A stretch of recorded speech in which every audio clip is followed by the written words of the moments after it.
삼척 번개시장에서 불이 나 건물 세 채와 어물전이 피해를 입었습니다. 피해 상인들이 생계를 걱정하고 있습니다. 동해안 침식 피해에 대응하기 위해 조성하는 연안항만방재연구센터의 핵심 사업이 타당성 조사에 발목이 잡혀 반쪽으로 출발하게 됐습니다. 강원도교육청이 발표한 2023학년도 대입 분석 결과 도내 수험생 10명 가운데 7명이 수시 전형으로 대학에 진학한 것으로 나타났습니다. 전 정부에서 임명된 공공기관장들의 사퇴 행렬 속에 국민건강보험공단 이사장도 합류했습니다. 전 정부 인사 찍어내기에 이은 낙하산 인사가 우려되고 있습니다. 안녕하십니까. 뉴스데스크 강원입니다. 동해안 지역의 건조한 날씨와 강풍으로 인해 산불 발생 위험이 높아지는 가운데 대부분 지역이 올해 들어 가장 높은 기온을 보였습니다. 기상청에 따르면 오늘 낮 최고 기온은 삼척 20.9도, 강릉 20.6도, 속초 19.6도, 동해 19.4도 등 대부분 지역에서 20도 안팎까지 올랐습니다. 동해안 지역에는 지난달 27일 이후 8일 연속 건조특보가 이어지고 있고 내일까지 순간 최대 풍속 초속 25m의 강한 바람이 불 것으로 예상돼 강풍 예비특보가 발표됐습니다. 한편 오늘 오후 4시 29분쯤 고성군 주광면에서도 산불이 나 산림당국 추산 0.01헥타르의 임야를 태우고 10여 분 만에 꺼졌습니다. 삼척의 대표적인 새벽 시장인 번개시장에 한밤중에 화재가 발생해 일부 상가 건물이 불에 탔습니다. 수십 년간 일궈온 삶의 터전을 잃은 상인들은 망연자실했습니다. 배현한 기자가 보도합니다. 손님들에게 팔려고 내놨던 생선들이 모두 새카맣게 타버렸습니다. 사용하던 집게들은 형편없이 녹아버렸고 가게 내부는 잿더미가 돼버렸습니다. 낡은 어시장 건물들은 불을 이겨내지 못하고 천장과 벽면이 모두 사라져 마치 폐허처럼 변해버렸습니다. 삼척 번개시장에 불이 난 시각은 오늘 새벽 1시 50분쯤. 주민이 119에 화재 신고를 했고 소방당국은 진화인력 49명과 장비 18대를 긴급 투입해 1시간여 만에 불을 모두 껐습니다. 다행히 인명피해는 없었지만 건물 세 채가 모두 탔고 업한장 한 곳도 피해를 입었습니다. 소방당국과 경찰은 오늘 오후 화재 원인을 찾기 위해 합동감식을 벌였지만 아직 정확한 원인은 밝혀지지 않았습니다. 현장에서 확인된 거로 해서 정적 요인하고 다른 가전제품에 의한 기계적 요인, 좀 다른 요인에 대해서 지금 전반적으로 검토하고 있는 중입니다. 뜻밖의 화재로 생업수단을 모두 잃은 상인들은 막막한 마음뿐입니다. 내가 지금 늙은 사람이 나이가 80이 넘었는데 여기서 어떻게 뭐 저거 한다는 그런 것도 드릴 수가 없잖아. 그러니까 모든 걸 포기하고 그냥 방구석에 가만히 있는 방법밖에 없어. 쌍로가 내려앉아 다 떨어져 버렸잖아, 저쪽으로. 깜깜해 대책이 없어. 피해 상인은 모두 3명인데 화재보험 등에도 가입하지 않은 것으로 알려져 현재로서는 보상을 받을 방안이 없어 안타까움을 더하고 있습니다. MBC 뉴스 배현환입니다. 매년 반복되며 피해가 커지고 있는 연안 침식 피해에 효과적으로 대응하기 위해 정부가 연안항만방재연구센터를 강원도에 건립하고 있습니다. 효율적이고 과학적인 대처를 위해 3차원 수리실험시설이 검토돼 왔는데 비용 대비 편익이 낮아 최근 타당성 조사를 통과하지 못했습니다. 일단 반쪽짜리 시설로 출발하게 됐습니다. 김영호 기자가 보도합니다. 동해안권 경제자유구역 옥계지구입니다. 해양수산부는 지난 2021년 말 이곳에 국내 최초의 정부 연안항만 방재연구센터를 짓겠다고 발표했습니다. 6만여 제곱미터 부지의 방재연구센터는 수리실험실과 연구교육동으로 나뉘는데 3차원 수리모형시설 건립이 문제가 됐습니다. 전문가들은 대규모 연안침식 저감시설을 위해서는 파도의 상하 좌우 운동을 고려한 3차원 평면 실험이 필수라고 말합니다. 모래가 움직일 때에 한 방향으로 움직이는 게 아니라 평면적으로 움직이기 때문에 어느 정도 수심이 되고 어느 정도 크기를 가진 그러한 것이 어떤 실물형에 근접하는 실험실이 들어와야지만은 해석이 가능하다고. 해양수산부도 3차원 수리시설 건립의 필요성은 공감하지만 문제는 예산이었습니다. 당초 3차원 수리시설까지 포함한 방재연구센터 건립비는 1,200억여 원. 그런데 비용 대비 편익 분석 결과가 0.23으로 나와 타당성 조사 검토를 통과하지 못했습니다. 결국 3차원 수리 모형 시설을 제외하고 500억 원으로 2차원 수리 시설과 연구 관리동을 먼저 짓기로 했습니다.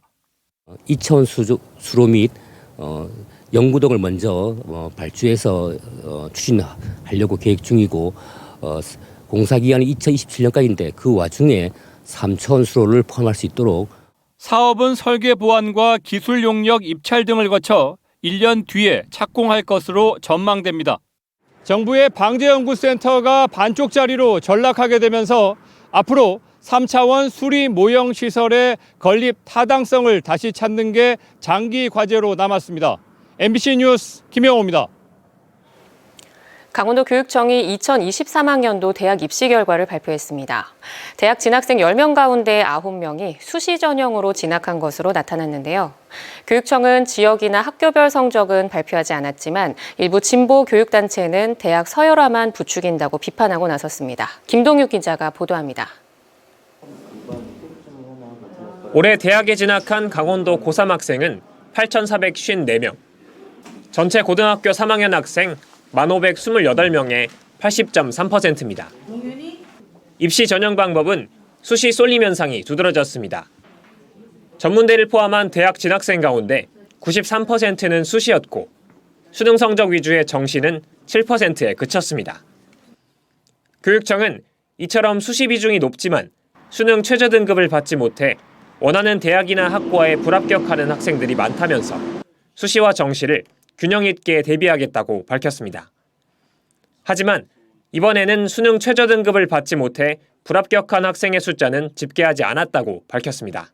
수시와 정시를 놓치지 않는다는 것은 결국은 수능을 포기하지 않는다는 거와 일맥상통하게끔 가고 싶습니다. 그래서 수시에서도 수능이 중요하고 정시에서도 수능이 중요한.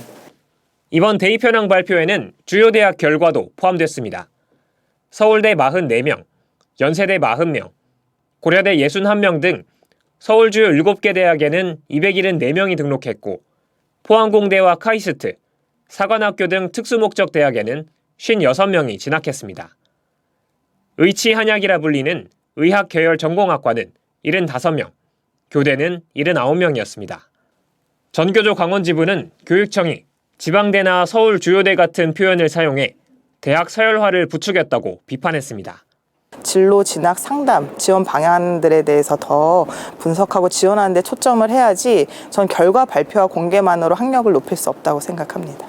강원도교육청은 이번에 공개한 대입 결과를 학교와 지역별로는 비교하지 않고 학생 개인 맞춤형 입시 지원을 위한 기초 자료로만 활용하겠다고 밝혔습니다. MBC 뉴스 김도균입니다. 정부의 전 정권 인사 찍어내기 압박에 공공기관장들의 사퇴가 잇따르고 있는 가운데 강도태 국민건강보험공단 이사장도 돌연 사퇴했습니다. 도내 다른 공공기관들도 비슷한 상황인데 정권이 바뀔 때마다 반복돼 구성원들과 시민들이 우려를 나타내고 있습니다. 권기만 기자가 보도합니다. 강도태 국민건강보험공단 이사장이 임기를 22개월 앞두고 돌연 사퇴했습니다. 보건복지부에서 건강보험 정책국장, 보건의료정책실장, 기획조정실장, 제2차관까지 요직을 맡았던 강 이사장은 지난 정권 말기인 2021년 12월에 이사장에 취임했지만 임기를 절반도 채우지 못하고 자리에서 물러났습니다. 퇴임식도 없었습니다. 강 이사장은 서면을 통해 공단이 한층 더 높게, 더 힘차게, 더 새롭게 비상하기를 바라는 마음으로 후임자에게 그 역할을 넘겨주고자 한다며 직원들에게 퇴임 인사를 전했습니다. 강 이사장의 퇴임 사유를 두고 일각에서는 공단 직원의 횡령이나 불법 촬영 사건 등이 배경이 됐을 거란 분석도 있지만 지난 정권이 선임한 강 이사장이 정부와 여당의 사퇴 압박을 이기지 못해 사퇴했다는 해석에 무게가 실리고 있습니다. 원주 혁신도시 공공기관들 중에 지난 정권에서 임명된 다수의 기관장들도 정부와 여당에서 직간접적으로 사퇴 압박을 받아오고 있습니다. 공공기관장 인선의 가장 나쁜 선례가 이주민 전 청장의 도로교통공단 이사장이라고 생각합니다. 용퇴할 생각 없습니까? 전 정부 인사 찍어내기 뒤에는 공단 업무의 연속성과 효율성은 물론 공정성 측면에서도 부정적인 결과로 이어질 수밖에 없습니다. 특히 찍어내기 뒤에는 자연스럽게 낙하산 인사가 기다리고 있습니다. 건강보험은 우리나라 그 사회보장 제도 중에 가장 그 선두에 있는 그 제도입니다. 건강보험 정책이 잘못된 방향으로 가고 그리고 그로 인해서 결국은 국민들이 피해를 보는 정권이 바뀔 때마다 공공기관장 자리를 두고 벌어지는 이 같은 후진국형 자리 싸움에 정부와 공공기관을 바라보는 시민들의 시각은 갈수록 더 부정적으로 바뀔 수밖에 없습니다. MBC 뉴스 권기만입니다. 교육부가 강원도를 비롯한 비수도권 국립대에 반도체 공동연구소를 설립합니다. 연구소는 전국 4개 권역에 각각 설치되며 강원대와 강릉원주대는 경북 지역 국립대 3곳과 하나의 권역으로 묶여 연구소 유치 경쟁을 벌일 예정입니다. 이번 연구소 건립 사업은 정부가 지난해 7월 발표한 반도체 인재 양성 방안의 후속 조치로 공모 마감 기간은 오는 27일까지입니다. 전국 동시 조합장 선거가 이틀 앞으로 다가온 가운데 삼척의 한 조합장 선거 후보자가 조합원들에게 금품을 제공한 혐의로 경찰에 고발됐습니다. 삼척시 선관위에 따르면 모 조합장 선거에 출마한 한 후보자는 지난 2월 조합원 4명에게 130만 원 등 모두 145만 원을 제공하고 다른 조합원 1명에게는 10만 원을 주겠다는 의사 표시를 한 혐의를 받고 있습니다. 한편 조합장 선거 후보자는 임기 만료일 전 180일부터 선거일까지 기부 행위를 할 수 없으며 이를 위반할 경우 3년 이하의 징역 또는 3천만 원 이하의 벌금에 처해집니다.